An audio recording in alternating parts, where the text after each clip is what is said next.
கேட்பாங்க, சார் என்ன சார் 500 பார்க்குறாங்க, நீங்கள் 2000ங்கிறீங்கம்மா. நான் ஒன்றுமே சொல்ல முடியாது. சரிம்மா போய் பாருங்க.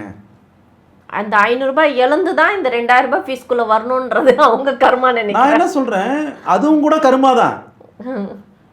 நல்லதை தெரிஞ்சுக்கிறதுக்கு 4 இடத்துல நம்ம 4 ரூபா இழக்கிறோம் பாருங்க, அதுவும் கர்மா தான். அதே போல நாடி ஜோதிடம், உண்மையான நாடி ஜோதிடம் உங்களுக்கு நேர காலம் வந்து இன்னார் மூலமாக தான் அந்த வாக்கை தெரிஞ்சுக்கணுங்கிற விதி பலனும் இருக்கு. நம்மளுடைய கர்மா இன்னார் மூலமாக தான் அந்த பலனை தெரிஞ்சுக்கணும் அப்படிங்கிறதையும் குருநாதர் எழுதியிருப்பார். இந்த இடத்துல எனக்கு தான் வரும் 10 கால் 10 இதை பார்ப்பாங்க. ஆனால் என்ன செய்வாங்க, நம்மளோட இதை வந்து பார்த்துட்டு, சார் உங்களுக்கு தான் சார் எனக்கு ஃபோன் பண்ணணும்னு தோணுதுப்பாங்க. கரெக்டு.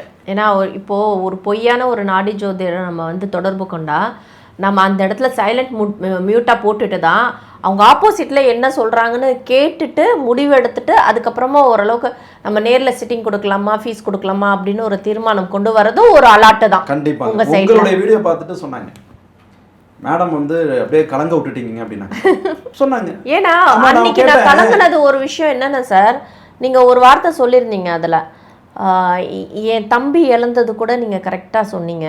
ரெண்டாவது நான் சிங்கிள் பேரண்டாக ஆனது எல்லா உலகத்துக்கும் தெரியும், நான் உங்களுக்கு தெரியாது, நீங்கள் மீடியாக்குள்ளே இல்லை. ஸோ நான் சிங்கிள் பேரண்ட் இருந்து உங்களுக்கு தெரியாது. இடையில ஒரு ஏமாற்றம் எனக்குள்ளே வந்தது. அதை வந்து ரொம்பவே நீங்கள் உள்ள யாருக்குமே நான் ஷேர் பண்ணாத ஒரு சில விஷயங்களை நீங்கள் அதை சொல்லும்போது எனக்கு வியப்பாக இருந்தது.